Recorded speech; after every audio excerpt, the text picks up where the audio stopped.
नमस्कार, जय हिंद, जय भारत। भारतीय अवाम ताकत दल अपने भारतीय भाई बहनों अर्थात अपने देश भारत की जनता अर्थात अपनी भारतीय अवाम से भारतीयता आधारित आपसी श्रद्धा, भारतीयता आधारित आपसी स्नेह, भारतीयता आधारित आपसी प्रेम, भारतीयता आधारित आपसी अखलाक मोहब्बत, भारतीयता आधारित आपसी सहयोग, भारतीयता आधारित आपसी सम्मान, भारतीयता आधारित आपसी एकता, भारतीयता आधारित आपसी भाईचारा तथा भारतीयता आधारित आपसी सद्भाव को समझने व उसे आत्मसात करके वैसा ही और उसी अनुसार आचरण एवं व्यवहार करने हेतु और इसके समस्त भारत में प्रचार प्रसार करने हेतु और प्रत्येक देशवासी को इसकी अहमियत और महत्व को समझाकर उसे अपनाते हुए वैसा ही और उसी अनुसार आचरण एवं व्यवहार करने हेतु और प्रत्येक देशवासी को अपना ही भारतीय भाई बहन मानकर, समझकर, अपनाकर उनके साथ वैसा ही और उसी अनुसार आचरण एवं व्यवहार करने हेतु सतत, सदैव और हमेशा अदब के साथ, आदर के साथ अर्ज करता है, विनती करता है। पिछले किसी एपिसोड के माध्यम से बताया गया था कि हमारे जो इस भारत मिट्टी के तमाम विभूतियां यानी संतों के रूप में हैं, उनके द्वारा दिए गए उपदेश, उनके द्वारा भारतीय समाज को दिखाए गए रास्ते और उनकी सीख, उनके लेसन्स, वो हमारे देशवासियों के और उनकी कई पीढ़ियों के लिए, कई नस्लों के लिए, कई पोस्टेरिटीज के लिए हर वक्त जो है उपयोगी हैं। ये सभी भारतीय भाई बहनों को अच्छी तरह से समझ लेना चाहिए।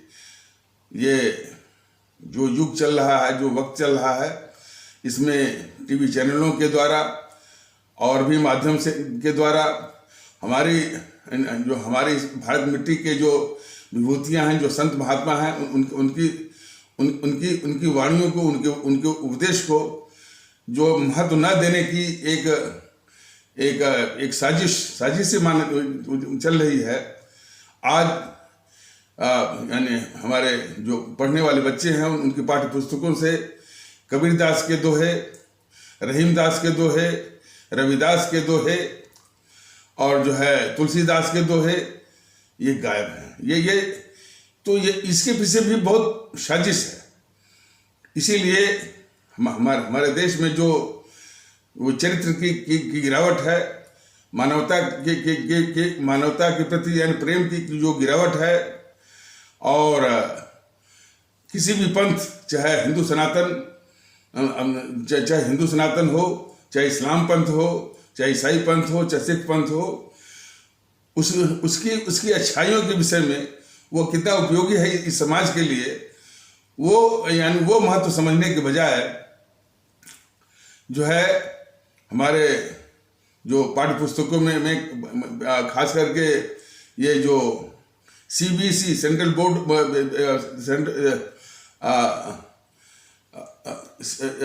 ये जो है, हाँ, CBSE या NCERT कर लीजिए,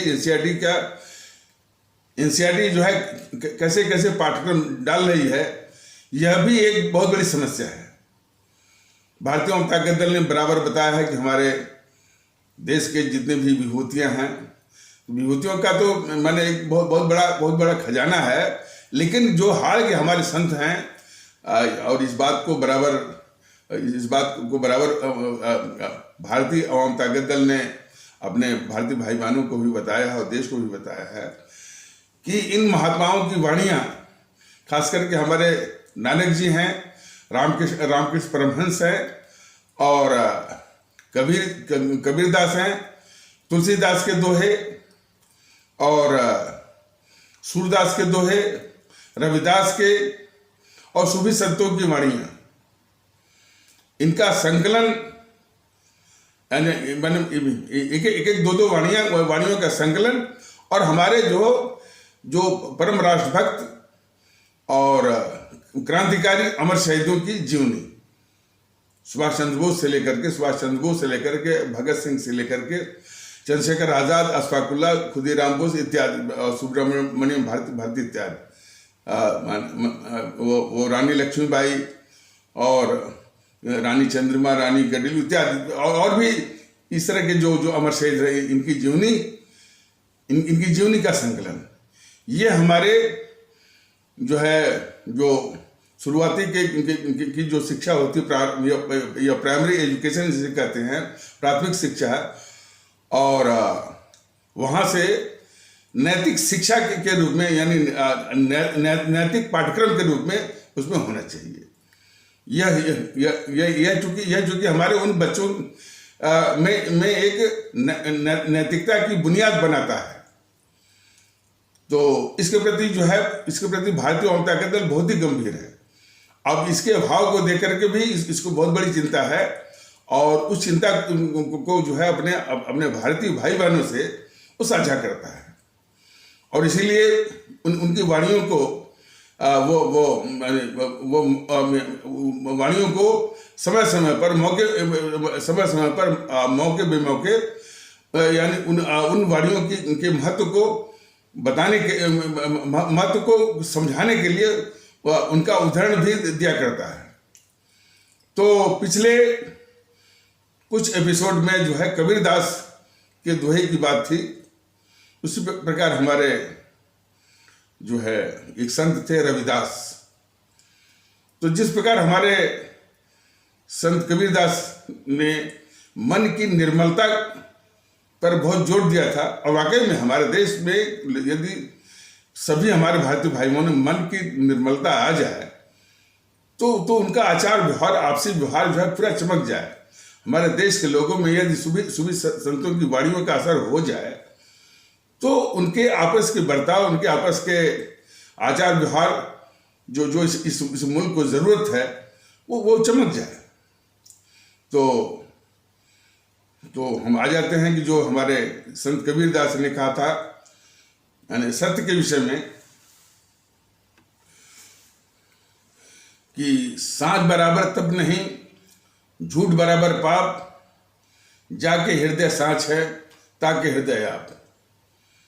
कहने का तात्पर्य यह है कि सत्य के बराबर कोई तपस्या नहीं है, और झूठ के बराबर कोई पाप नहीं है, और जिसके हृदय में सत्य होता है उसी के हृदय में प्रभु का या अल्लाह या खुदा का निवास होता है। ये सभी लोग अच्छी तरह से जान लें। तो यह मन की निर्मलता के लिए बहुत आवश्यक है।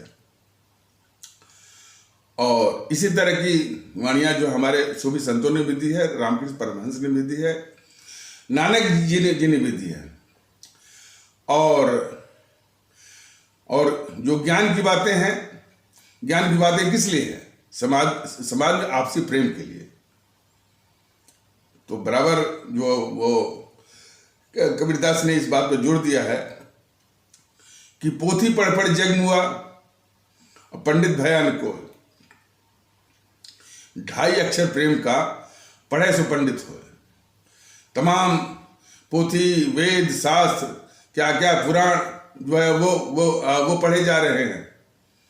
कबीरदास कह रहे हैं कि अरे भाई, उसके पढ़ने के पहले आप जो 2.5 अक्षर प्रेम का है, पहले उसको पढ़िए और उसी को जीवन में उतारिए, तो शायद वो वेद पुराण और जो है वो पढ़ने से अधिक वो सार्थक हो जाएगा। तो 2.5 अक्षर प्रेम का, यानी मानी मोटी मोटी बातें, छोटी छोटी बातें, लेकिन जो हमारे समाज में काफी असर डालती हैं और जो हमारे समाज के लिए बहुत आवश्यक है। तो उन बातों पर हमारे संत कबीरदास ने वो जोर दिया है। उसी प्रकार हमारे संत रविदास, शायद उनकी भजन एक बार मैं सुन रहा था, वो अनूप जलोटा, जो कि बहुत श्रेष्ठ भजन गायक है कि प्रभु जी तुम चंदन हम पानी।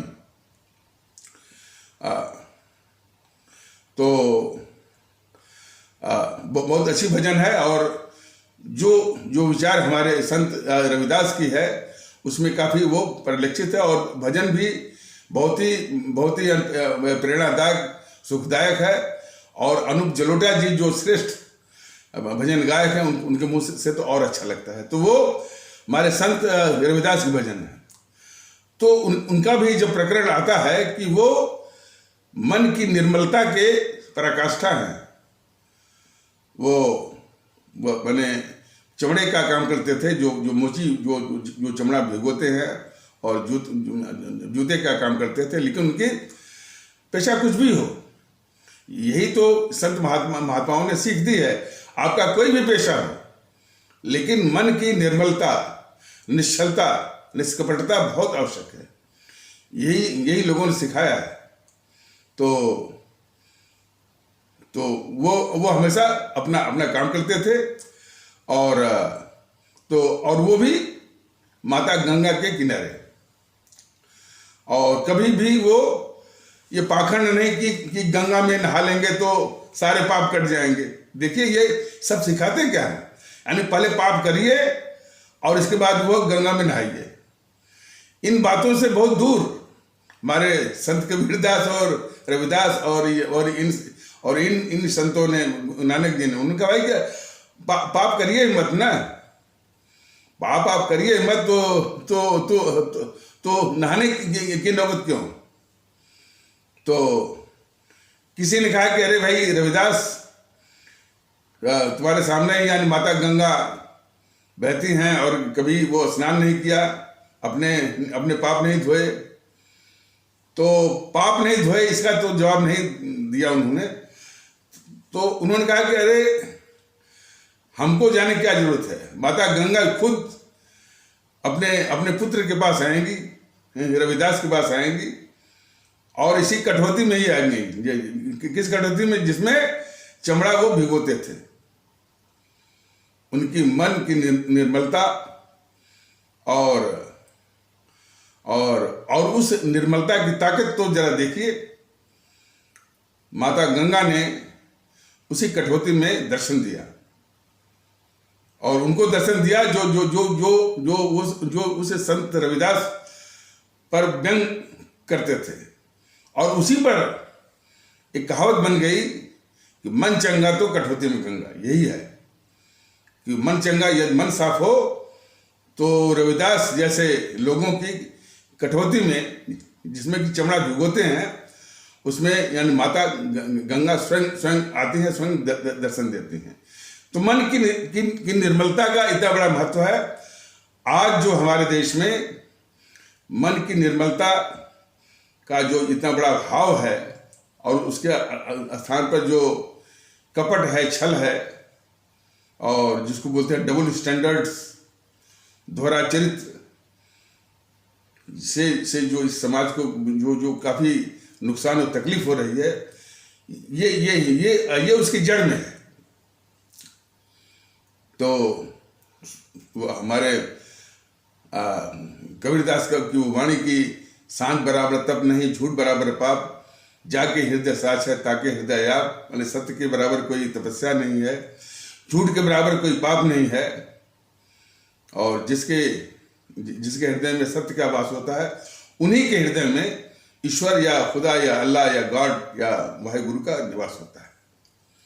तो लेकिन देखिए, राजनीति के क्षेत्र में जो लोग कब्जा करके बैठे हैं, जरा उनकी ओर नजर घुमाइए। उनको संत कबीरदास की वाणी का जरा भी असर नहीं है। वो दिन रात झूठ पर झूठ ये बोले चले जा रहे हैं। वो इस समाज को क्या देंगे, हमारी आवाम को वो क्या देंगे? इस बात को हमारे सभी आदरणीय भारतीय भाई बहन, सभी आदरणीय आवाम इसको ठीक से, बहुत गौर से इस बात को समझे।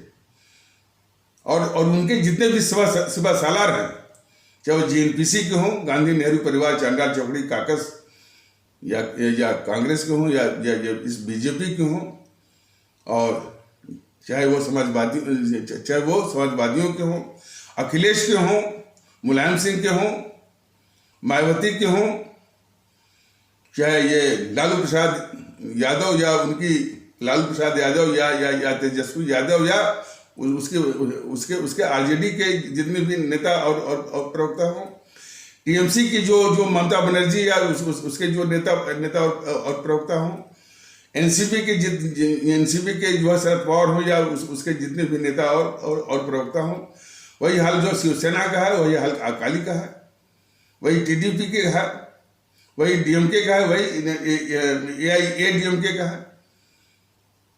तो उनके साम्राज्य में, उनके माहौल में, उनके परिवेश में झूठ और अफवाह का पूरा उनका साम्राज्य है। और जरा भी ये परवाह नहीं कि हमारे इसी भारत मिट्टी के संतों ने, महात्माओं ने बराबर सिखाया है कि झूठ से बहुत दूर व्यवहार और मन में निर्मलता लाओ, निष्कपटता लाओ। तो इसीलिए ये जो दल है, जो विघटनकारी शक्तियां हैं, जो राजनीतिक दल बस में वेश में, वह हमारे इस मुल्क के लिए अभिशाप बनी हुई है। जीएनपीसी की अपने भारत मुल्क के खिलाफ गद्दारियों के विषय में जो कुछ भारतीय अवाम ताकत दल परिचय करवा रहा है, धीरे धीरे जागृति हो रही है, तो वो तो मुंह छिपाते हुए इसका सामना नहीं, वो मुंह छिपाते हुए वह भारतीय अवाम ताकत दल का सामना नहीं करना चाहती है, सिवाय इसके कि उस षड्यंत्र कर रही थी धमकी के द्वारा। तो धमकी तो उसकी बेअसर हो गई, और कोई उसका नैतिक बल नहीं है कि वो भारतीय अवाम ताकत दल के भारतीयता के विचारों और सिद्धांतों का वो मुकाबला कर सके। तो और इस चीज को समझने की आवश्यकता है कि वही जीएनपीसी भारतीय अवाम ताकत दल के भारतीयता के विचारों को, उसके वसूलों को और उसके सिद्धांतों का सामना करने के लिए वो काम जीएनपीसी ने, गांधी नेहरू परिवार चांडाल चौकड़ी कॉकस वालों ने ये काम थमा दिया है बीजेपी वालों को। अब बीजेपी वाले जो है भारतीय अवाम ताकत दल के भारतीयता के सिद्धांतों, वसूलों और विचारों का सामना करने के लिए एक जो षड्यंत्र जो रच रहे हैं, इसके पहले से मतलब कि भारतीय अवाम ताकत दल के भारतीयता के विचार के लाने के पहले से जो उनका षड्यंत्र है, और वो षड्यंत्र सिर्फ इसलिए है कि जीएनपीसी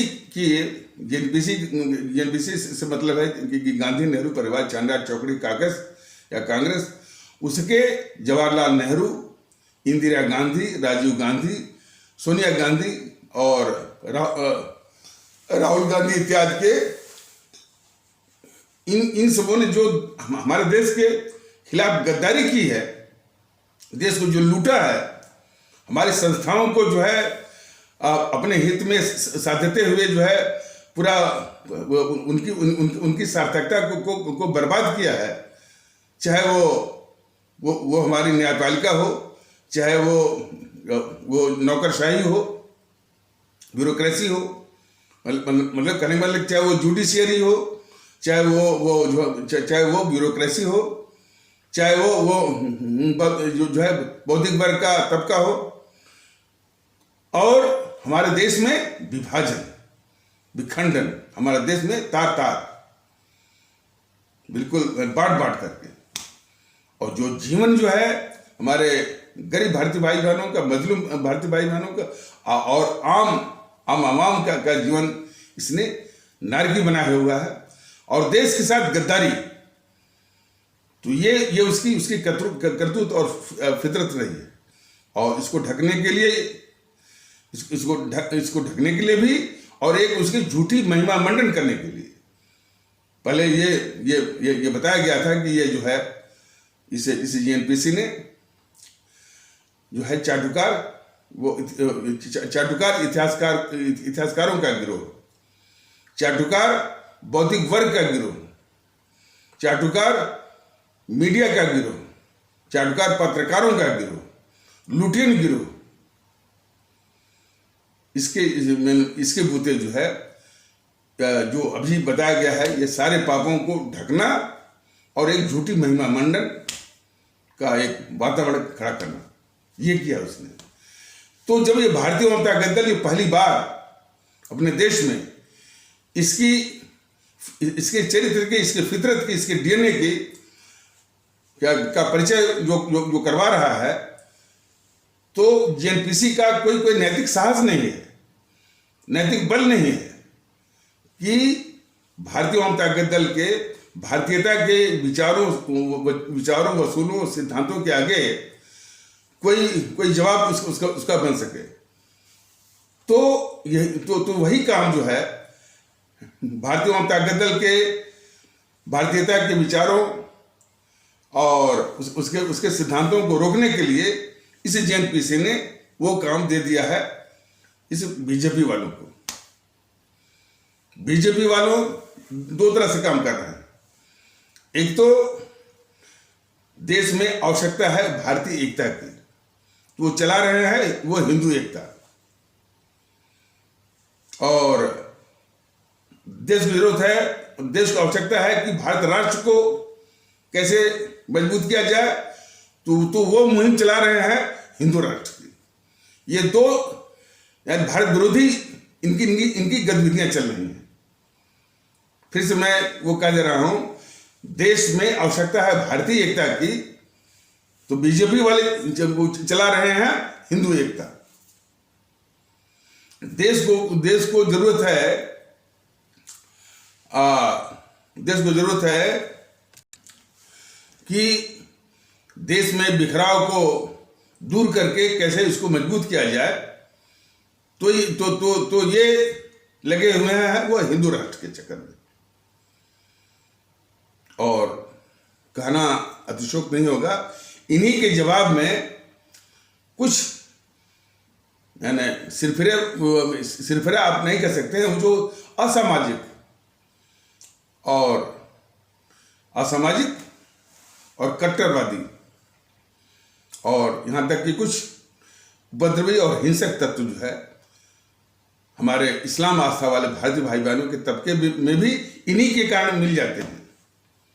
लेकिन उनके भी विषय में भारतीय जनता दल ने अपने आदरणीय भारतीय भाई बहनों से कहा है कि जो हमारे इस्लाम आस्था वाले भारतीय भाई बहनों के तबके से जो कुछ असामाजिक कट्टरवादी या कुछ हिंसक और उपद्रवी तत्व मिलते हैं, वो सब के सब यही भारत विरोधी जो ताकतें हैं, और जिसमें सबसे पहले नाम आता है जीएनपीसी का, गांधी नेहरू परिवार चांडा चौकड़ी काकस का, और वाम दलों का, समाजवादी पार्टी के लोगों का, आरजेडी के लोगों का और टीएमसी के लोगों का, ये उन्हीं के एजेंट हैं।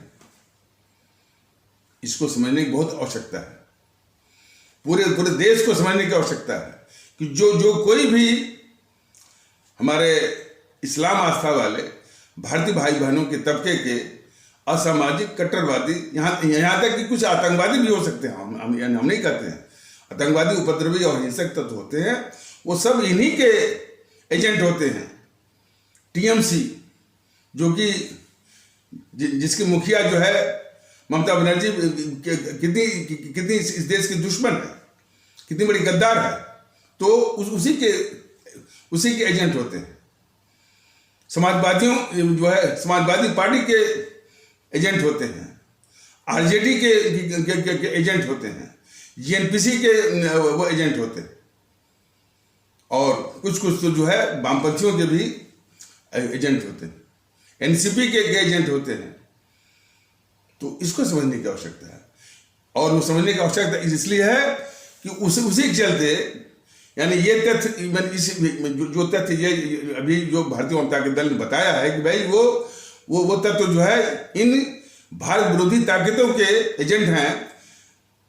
ये तथ्य जो है बीजेपी वाले जानते हैं, लेकिन इस तथ्य को छुपाते हुए उनके जो सुबह सालार हैं हमारे पूरे इस्लाम आस्था वाले भारतीय भाई बहनों के तबकों को निशाना बनाते हैं। ये इनकी शातिरता है और ये इनका देशद्रोह है और भारतद्रोह है। अब और इसके अलावा जो है वो तमाम कि वो दारुल इस्लाम लाना चाहते हैं और गजवाई हिंद लाना चाहते हैं, क्या क्या तमाम इस तरह की बातें।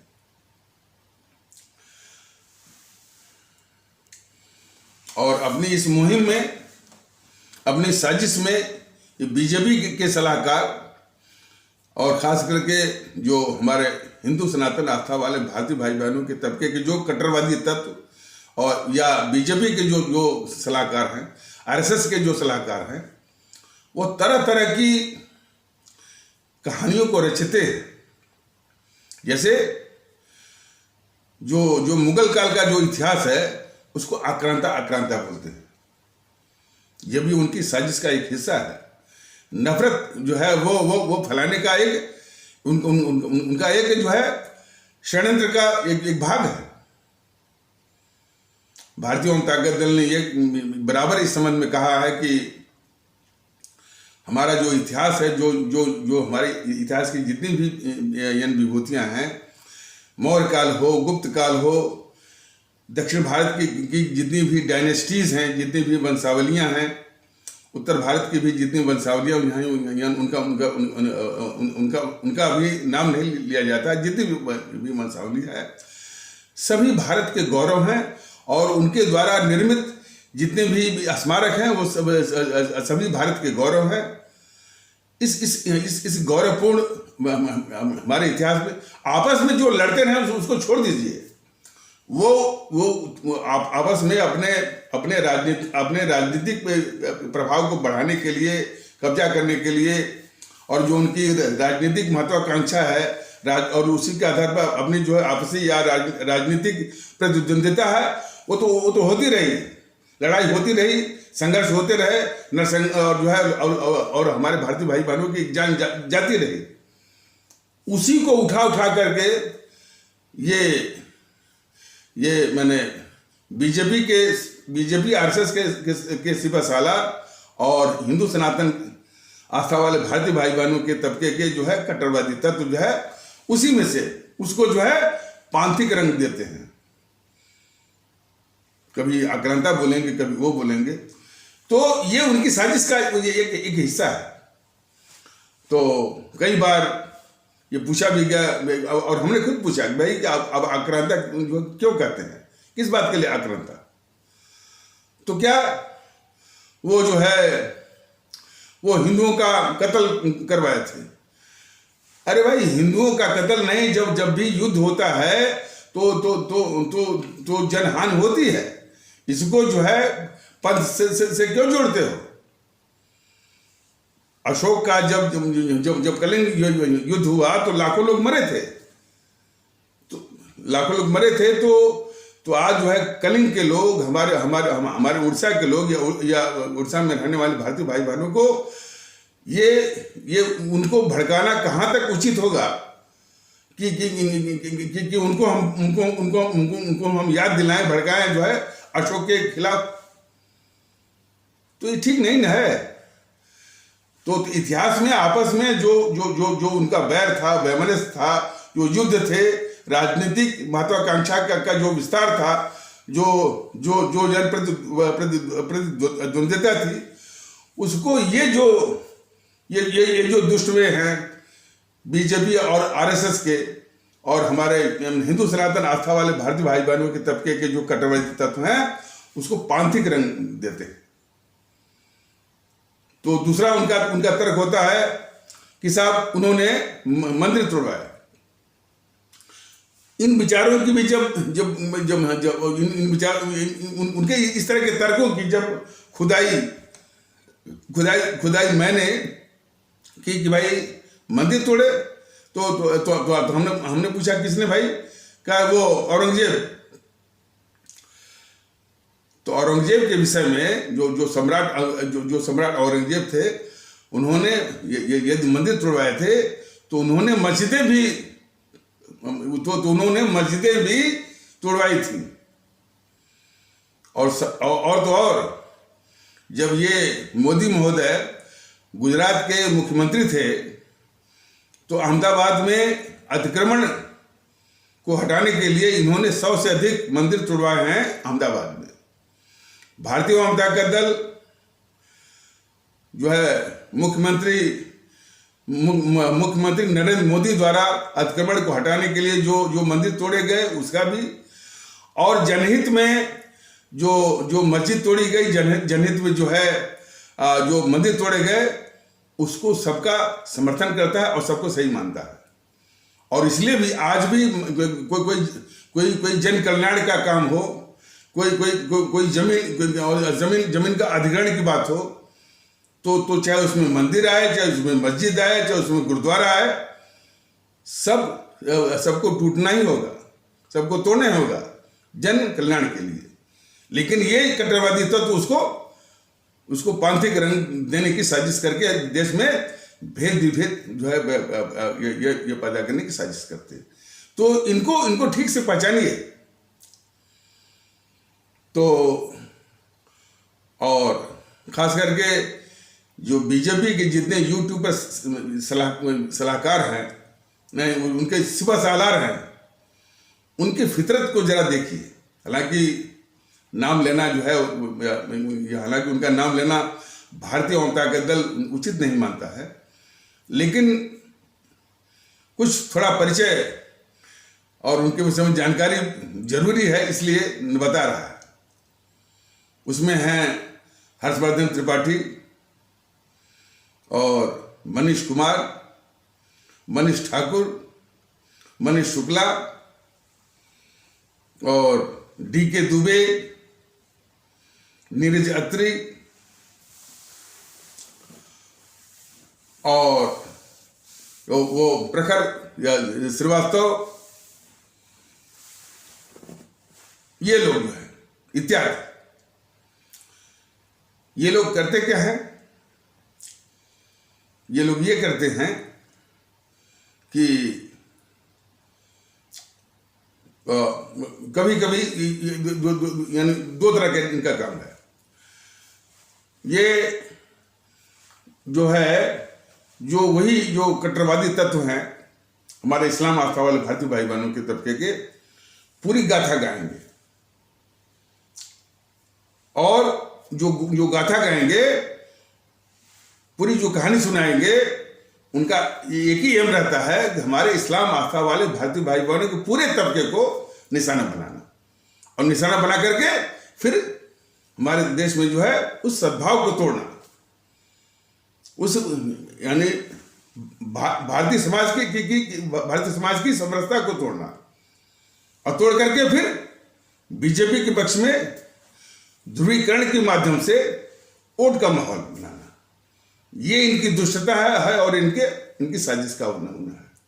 उदाहरण के लिए वो बराबर जो है हामिद अंसारी का जो बोलता है कि हमको डर लगता है, जावेद अख्तर भी बोलता है डर लगता है, और इसी से और जो नासिरुद्दीन शाह है वो भी डर लगता है। जब वो मैच फिक्सिंग में जब फंसा, जो वो अपना क्रिकेट का भारतीय क्रिकेट का कप्तान अजहरुद्दीन, तो वो भी कहा कि हमको इसलिए फंसाया जा रहा है कि क्योंकि हम मुस्लिम हैं। इस तरह की प्रवृत्तियां देखने को मिलती हैं। इसके विषय में बाबा साहब ने बोला था कि इस तरह के जो तत्व हैं उसके लिए बाबा साहब भीमराव अंबेडकर ने कि भाई इस तरह के जो खतरनाक किस्म के तत्व हैं उनकी प्रवृत्ति के लिए उन्होंने जो अंग्रेजी में जो शब्द ढूंढा था उसको बोलते हैं gravamen politics, GRAVAMIN politics, POLITICS। Gravamen politics पर यह होता है कि वो करते हैं दबंगई और अपने को दिखाते हैं कि हम बड़े कमजोर हैं। इसको बोलते हैं ग्रावामीन पॉलिटिक्स।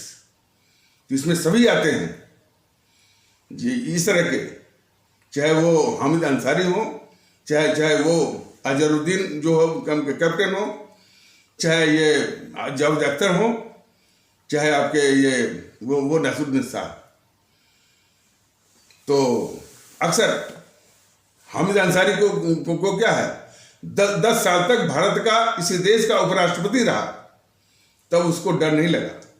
जिस दिन वो पद छोड़ा उसी दिन से जो है वो उसको डर लगने लगा, और पूरे देश में ये फैला रहा है वो हामिद अंसारी, और ऐसे लोगों को गद्दार बोलना चाहिए, तब उसको डर वो लगने लगा। यहां तक तो सत्य है। अब यहीं से बीजेपी के जो सिपहसालार है, उनकी भारत के खिलाफ गद्दारी की नमूना जरा देखिए। हामिद अंसारी को ये बीजेपी के इस तरह के जो सिपहसालार हों, चाहे वो डी के दुबे हों, चाहे आपके वो संजय दीक्षित हों, चाहे वो प्रखर श्रीवास्तव हों, ये कदापि नहीं कहते। यहीं से पहचानिए आप लोग कि किस तरह से बीजेपी मैंने वो देश के खिलाफ गद्दारी करती है।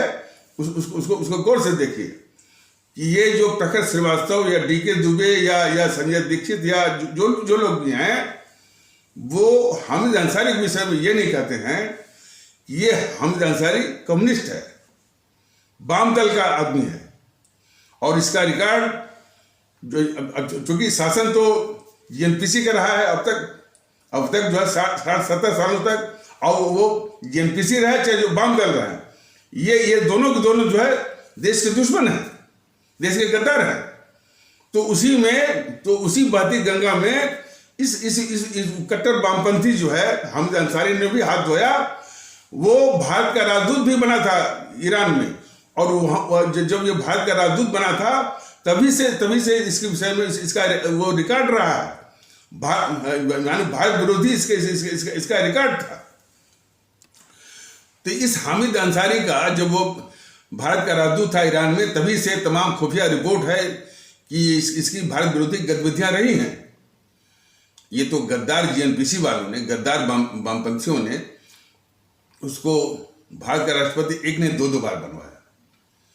तो ये जो है, ये मैंने जानने की आवश्यकता है, और वही चीज भारतीय जनता दल बता रहा है कि ये बीजेपी के जो सिपहसालार हैं, जिनका अभी नाम लिया गया है, उनकी गद्दारी तो देखिए। वो हामिद अंसारी को यानी जो गद्दार मैंने वो वामपंथी हैं उसके रूप में उजागर करने के बजाय सिर्फ कि वो मुसलमान है, यही सत्यता समूह की एक नमूना आपको बताया गया है। और जितने भी ये, चाहे वो अजहरुद्दीन हो, चाहे ये जावेद अख्तर हो, चाहे नसरुद्दीन शाह हो, इनका संबंध जो है निश्चित रूप से जो जीएनपीसी के ये एजेंट हैं, वामपंथियों के एजेंट हैं, इस रूप में देश को समझना चाहिए। और इन हकीकतों को, इन वास्तविकताओं को छिपाने वाले ये बीजेपी के जितने भी सिपहसालार हैं, कि ये देश को बताया जाता, जो कि अभी भारतीय जनता दल बता रहा है कि ये जीएनपीसी के वामपंथियों के एजेंट हैं, चाहे वो नसरुद्दीन शाह हो, चाहे जावेद अख्तर हो, चाहे जो भी हो, इस टाइप से जो भी है, अजहरुद्दीन जो भी हो, तो देश में एक अच्छी समझ विकसित होती, अपने आपसी जो समरसता है यानी वो नहीं टूटती, उस पर दुष्प्रभाव नहीं पड़ता। लेकिन यही दुष्टता जो है, इनको देखने की जरूरत है कि इनकी ये इस तरह के तत्वों को, जो उनका वास्तविक स्वरूप है, जो उनका वास्तविक चरित्र है, कि ये जीएनपीसी के एजेंट हैं, वामपंथियों के एजेंट हैं, और इस तरह की ताकतों के एजेंट है, इस रूप में नहीं कहते, बल्कि वामपंथियों को, जीएनपीसी को बचाएंगे। इनके बहाने हमारे इस्लाम आस्था वाले भारतीय भाई बहनों को पर निशाना बना करके फिर वही हमारे देश में जो एकता है, भाईचारा है, समरसता है, उसको तोड़ने की साजिश करते हैं। उसको तोड़ करके फिर बीजेपी के पक्ष में वोट का माहौल ये बनाते हैं। तो इस तरह के गद्दार हैं सब ये, बीजेपी के जो सिपा सालार, इनको बहुत अच्छी तरह से इनको पहचाने। और हमारी बातों पर यदि आप लोगों को यकीन ना हो, चक्कर यह है कि ये बहुत कहानियां वो रचते हैं।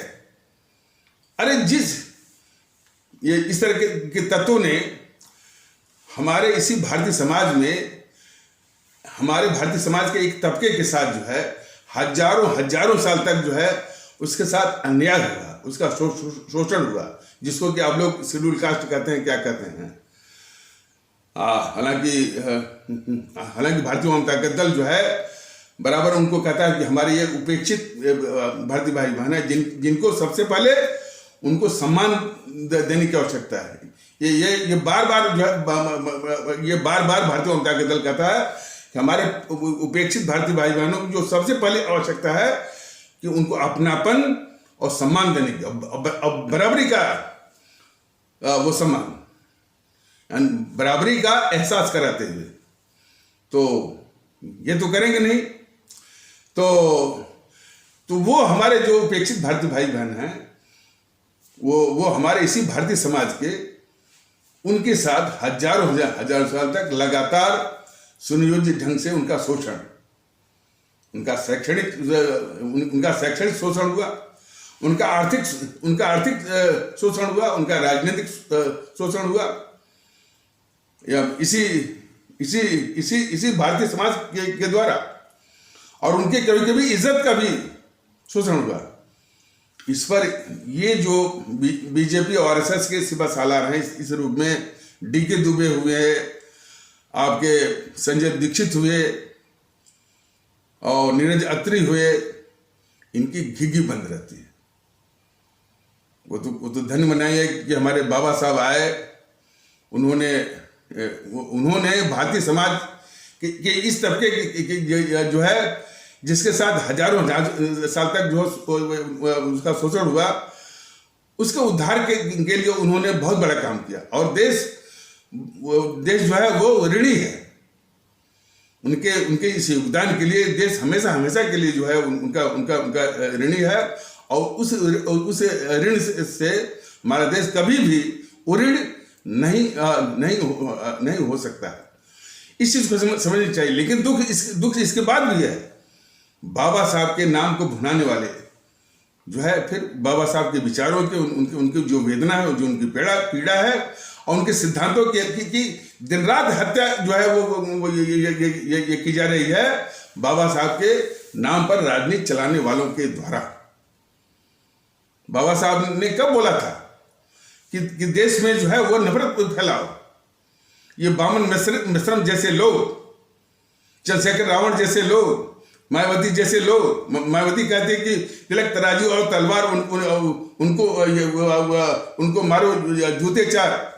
बामन मिश्रम हमेशा हमारे ब्राह्मण कहे जाने वाले भारतीय भाई बहनों के खिलाफ जो आग उगलता है, वो कभी भी किसी भी तरह से हमारे बाबा साहब के सिद्धांतों पर चलने वाला बन सकता है। लेकिन नहीं, नाम भी लेता है, और बाबा साहब के सिद्धांतों की हर वक्त जो है वो जो हत्या भी करता है। तो कहने का मतलब यह है कि जो हमारे उस तबके के साथ जो अन्याय हुआ, और बाबा साहब ने यह भी कहा था कि भाई हमको जो करना था हमने तो किया ही, और हमारा ये फर्ज था। लेकिन ये सारी जिम्मेदारी भारतीय समाज पर है कि इस तबके को बहुत घाव मिले हैं, बहुत चोट मिली है। सो मैनी वुंड्स, माने कई घाव मिले हैं। इस घाव पर मरहम लगाने की जरूरत है, बाबा साहब ने ये बोला था। और उसकी शुरुआत एक जातहीन समाज वो बना करके, और सबसे बड़ा मरहम क्या है, एक तो उनको सम्मान देने का। इस मर्म को भारतीय जनता दल अच्छी तरह समझता है, और इसीलिए पूरे भारतीय समाज से यह बराबर विनती करता है कि हमारे उपेक्षित भारतीय भाई बहनों को जो पहला मरहम है कि उनको सम्मान दीजिए, उनको अपनापन के साथ उनको अपनाइए, वरना उनका बराबर ये जो है वो मायावती जैसे लोग, चंद्रशेखर रावण जैसे लोग, और बामन मिश्रम जैसे लोग, जिस तबके को हमेशा जो है वो चोटी मिली है उसका शोषण करते रहेंगे और एक नए किस्म के ये सामंतशाह जो है वो खड़े हो जाएंगे और खड़े हो भी गए। तो बात चली थी कि ये तो उस तबके के साथ जो हमारे उपेक्षित भारतीय भाई बहनों के साथ जो हजारों साल तक जो शोषण उनका हुआ और उनके साथ वो माने संस्थागत जो अन्याय हुआ उस पर इन तबकों का माने नीरज अत्री, डी.के. दुबे, संजय दीक्षित, हर्षवर्धन त्रिपाठी, मनीष कुमार, मनीष ठाकुर, मनीष शुक्ला इत्यादि की गिगी बंद रहती है। ऐसे तो है, इनको पहचानिए, इनका दिमाग इसी में चलता है, बस आक्रांता आक्रांता आक्रांता, इनको पहचानिए ठीक से। इनकी इन्हीं गतिविधियों को से माने इनसे क्या कहते हैं कि इनके जवाब में या इनसे प्रेरित होकर के असदुद्दीन ओवैसी जैसे लोग खड़े हो गए हैं और इन्हीं से प्रेरित होकर के तौकीर रज़ाक जैसे लोग खड़े हो गए हैं, टी.एस. हसन जैसे लोग खड़े हो गए हैं, शफीकुर रहमान वर्ग जैसे लोग खड़े हो गए हैं तमाम। तो ये सब के सब जो है इसलिए हमारे भारतीय समाज को जो है असदुद्दीन ओवैसी और पुष्पेंद्र कुलश्रेष्ठ में जरा भी फर्क नहीं करना चाहिए। दोनों इस समाज के लिए घातक हैं। लेकिन दुख इस बात का है कि ये दोनों घातक जो तत्व हैं, कुछ लोग समर्थक हैं पुष्पेंद्र कुलश्रेष्ठ के और नफरत करते हैं असदुद्दीन ओवैसी से, वाइस वर्सा। कुछ लोग जो समर्थक हैं वो असदुद्दीन ओवैसी के, वो नफरत करते हैं इससे पुष्पेंद्र कुलश्रेष्ठ से। लेकिन इस देश को आवश्यकता है कि इन दोनों को भारत के लिए घातक मान करके जो है इनका संपूर्ण रूप से पूर्ण रूप से बहिष्कार किया जाना चाहिए। तब जाकर के देश में सुकून आएगा, भारतीयता और भारतीयता के माहौल को स्थापित करने में मदद मिलेगी। तो ऐसी बात नहीं है। तो जो नैतिक साहस, नैतिक बल जो है वो जीएनपीसी खो चुकी है भारतीय वामपंथी के दल के भारतीयता के विचार और माहौल का सामना करने के लिए। वही काम इसने थमा दिया है इसे बीजेपी भी वही गद्दारी कर रही है देश के खिलाफ और हमारे भारतीय समाज के खिलाफ और हमारे भारतीय भाई बहनों के खिलाफ इस तरह के वो षड्यंत्र। सीए जरा पहचाने ने, सीए के नाम पर जो झूठ और अफवाह का शिकार बना करके और हमारे इस्लाम आस्था वाले भारतीय भाई बहनों के तबके की माताओं और बहनों को उनके मासूम हृदय पर जो है झूठ और अफवाह का जहर भर करके कौन देश विरोधी ये ताकतें, जीएनपीसी, वाम दल वाले और उन्हीं के जो समर्थक हैं यानी ये पीएफआई वाले, सिमी वाले, उन्होंने हमारे इस्लाम आस्था वाले आदरणीय भारतीय भाई बहनों के तबके की महिलाओं को शहीद बाग में बिठा दिया। हमारे देश के लोग बहुत गौर से देखेंगे कि उनके प्रति इन बीजेपी वालों का क्या व्यवहार रहा, बताइए ना। कोई भी बीजेपी का नेता, कोई भी प्रवक्ता, कोई भी कार्यकर्ता, कोई भी पदाधिकारी वो शहीद बाग गए नहीं।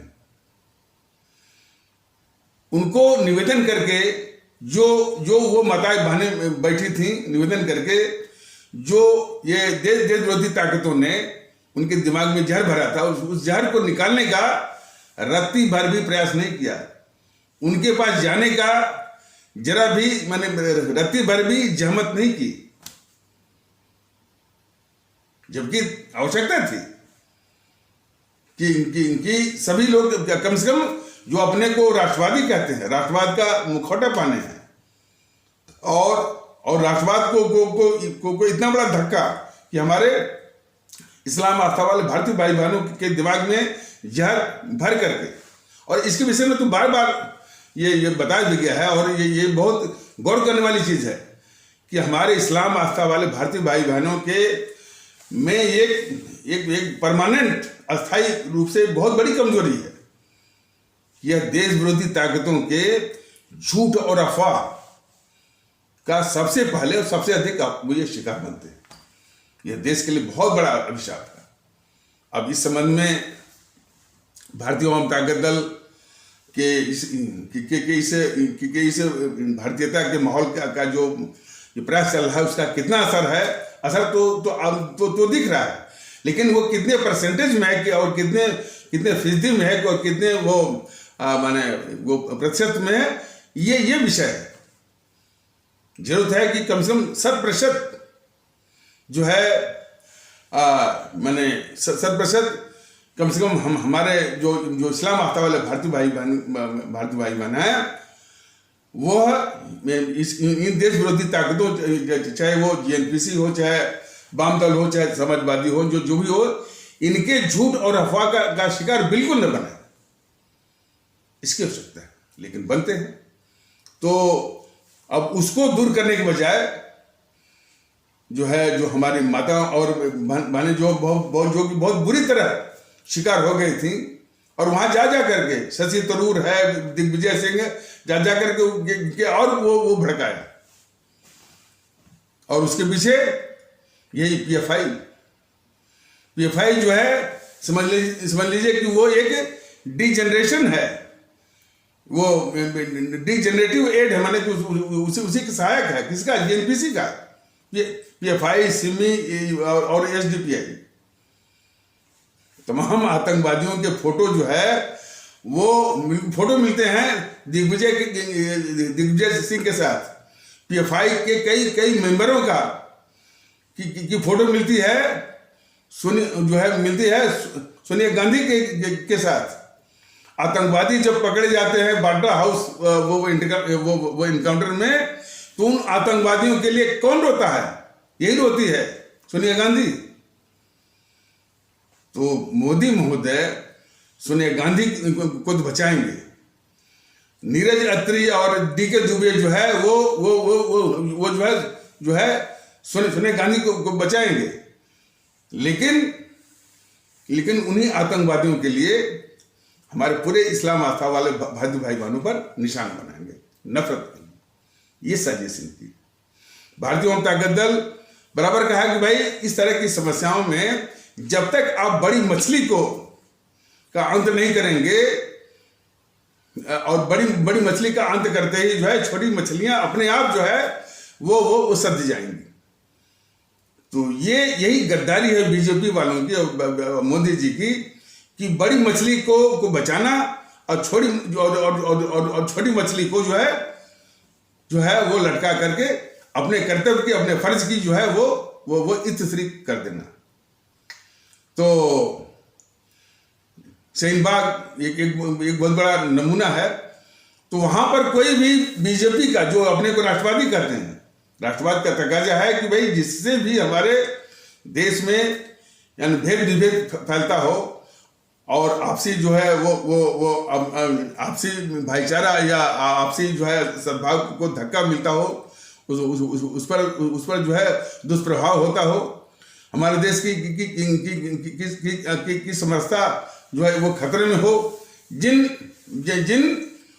शक्तियों के द्वारा, जिन गतिविधियों के द्वारा उस पर जो है बहुत गंभीरता से जो है वो कार्य करने की आवश्यकता है। लेकिन राष्ट्रवाद का मुखौटा पहन करके कोई भी इनका बीजेपी का न तो कोई कार्यकर्ता, न तो कोई पदाधिकारी, न तो कोई नेता, न तो कोई मंत्री गया नहीं। उस पर से वो ये जो केंद्रीय गृह मंत्री अमित शाह महोदय कह रहे हैं कि जो है जो माताएं और बहनें बैठी हैं वहां पर शाहीनबाग में, उनको करंट लगाओ। इनकी मानसिकता को पढ़िए ना।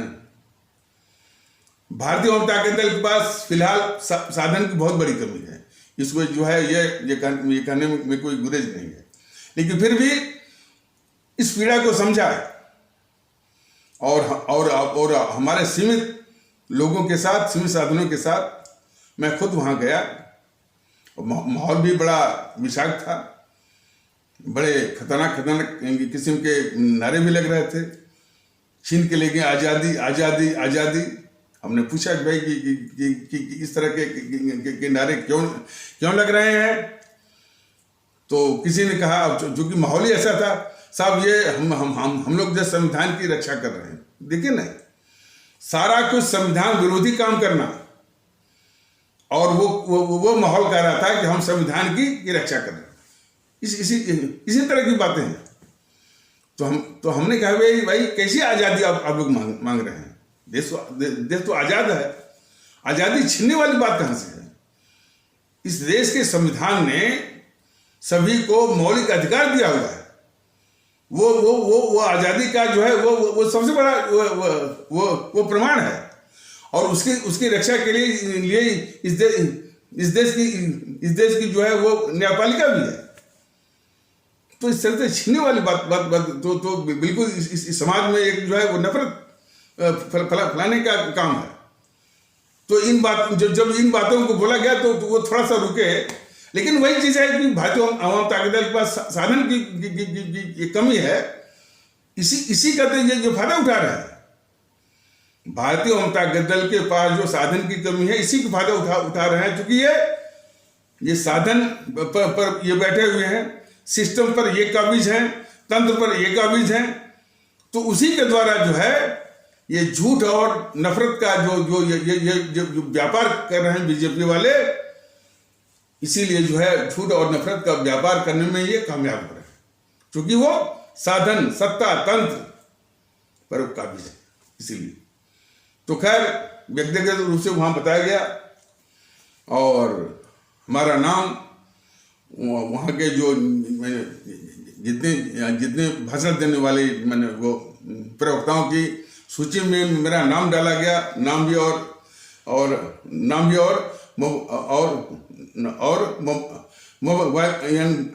मोबाइल नंबर भी के साथ वो नाम उसमें डाला गया। लेकिन वो बिजली कटी हुई थी। बिजली जो है दिल्ली पुलिस वालों ने वो काट रखी थी। तो वो माताएं और बहनों ने कहा कि अंकल जी लगता है कि बिजली नहीं आएगी। तब तक क्या है कि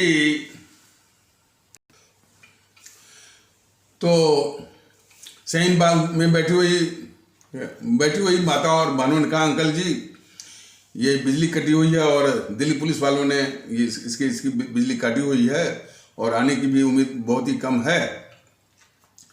तो मैं इसी सोच में था कि भाई मैं किन परिस्थितियों में यहाँ आया हूँ, और लगता है कि मकसद मैंने हासिल नहीं हो पा रहा है।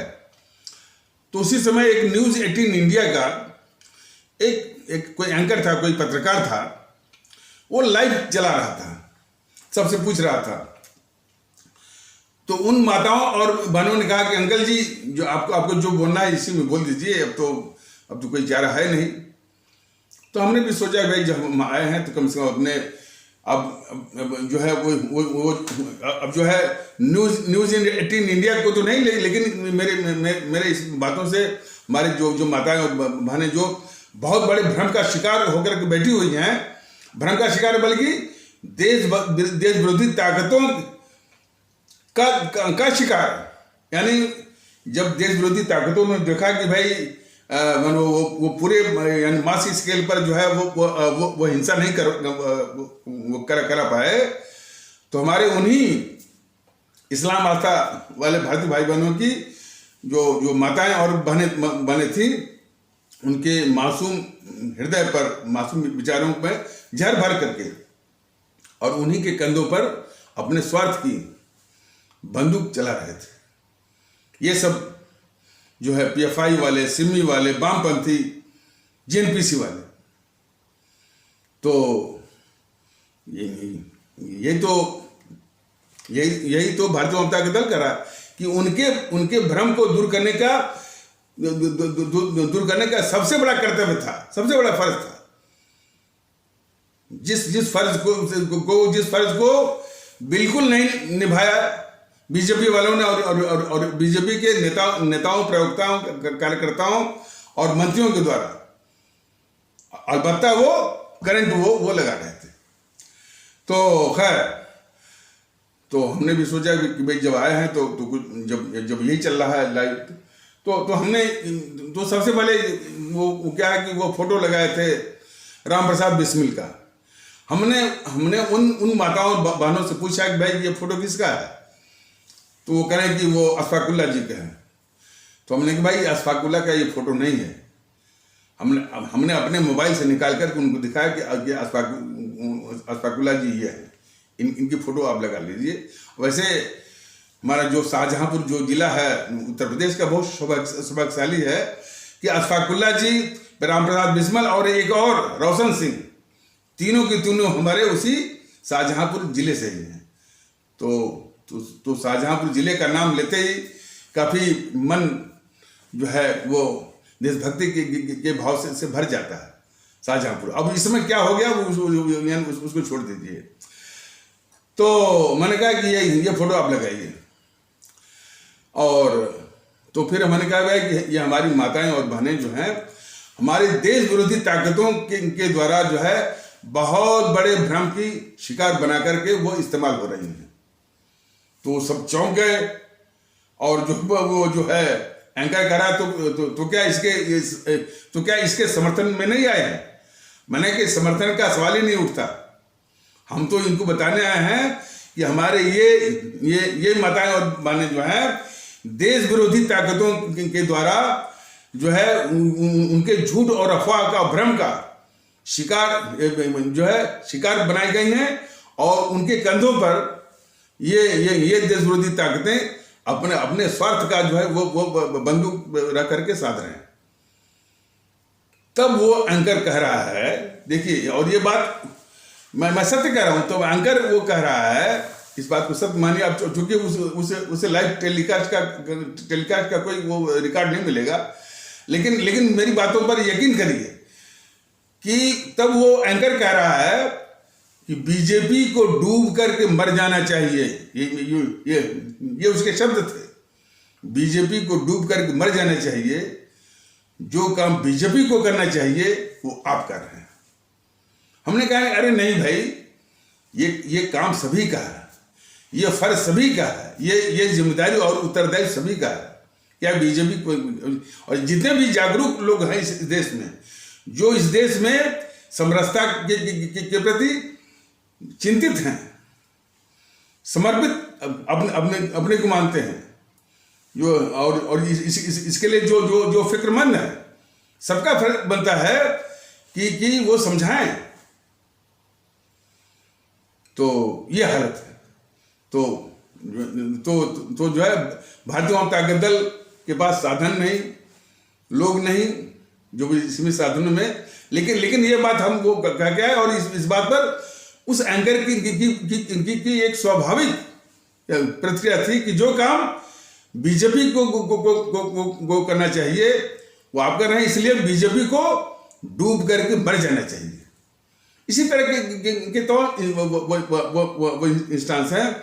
तो उस हमारे शहीद बाग में जो बिठाए थे देश विरोधी ताकतों ने, हमारे इस्लाम आस्था वाले भारतीय भाई बहनों के तबके की जो माताएं और बहनों को सिखा पढ़ाकर या झूठ और अफवाह का शिकार बनाकर जो बैठाई थी, और वो भी कहाँ, शहीद बाग जो है हमारे दिल्ली में जो ट्रैफिक के लिहाज से सबसे मार्मिक वो जगह है, वो ताकि दिल्ली के लोग काफी परेशान हों।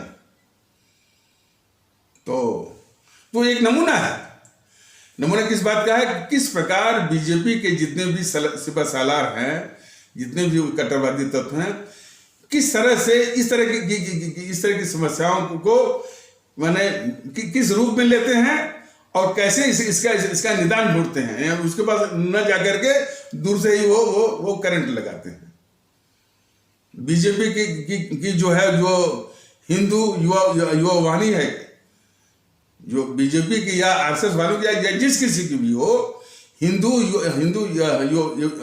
युवा वाहिनी वो किस तरह की भाषा का प्रयोग करती है। हमारे इस्लाम आस्था वाले भारतीय भाई बहनों के गांव में जाकर के, उनकी बस्तियों में जाकर के कितना कितना गंदा वो बोलती है। वो तो कहने का मतलब है कि बीजेपी की असलियत को जानना बहुत जरूरी है। अब बीजेपी के मोदी जी तमाम विकास की बातें देते हैं कि ये विकास है, ये सड़कें बन गई, ये एक्सप्रेस वे बन गया, ये हाईवे बन गया, ये फ्रेट कॉरिडोर बन गया, ये डिफेंस कॉरिडोर बन गया, ये इंडस्ट्रियल कॉरिडोर बन गया, लॉजिस्टिक पार्क बन गए, सब है, विकास है। लेकिन विकास किसके लिए? आप एक हाथ से जो है विकास देंगे और दूसरे हाथ से आप नफरत आप बेचेंगे, ये नहीं चलेगा मोदी जी। भारतीय जनता दल ने कहा कि हमारे देश में आपसे अधिक काबिल लोग हैं, काफी जो है एक्सपर्ट लोग हैं और जो है वो क्वालिफाइड लोग हैं, योग्य लोग हैं, जो कि आपसे अधिक विकास भी कर देंगे, जो कि आपसे अधिक जो है कई गुना विकास की योजनाएं भी बना देंगे, लागू भी कर देंगे और उसका लाभ जो है प्रत्येक भारतीय भाई बहन को मिलेगा और वो भी आपसी सद्भाव के साथ मिलेगा, समरसता के साथ मिलेगा, भाईचारे के साथ मिलेगा।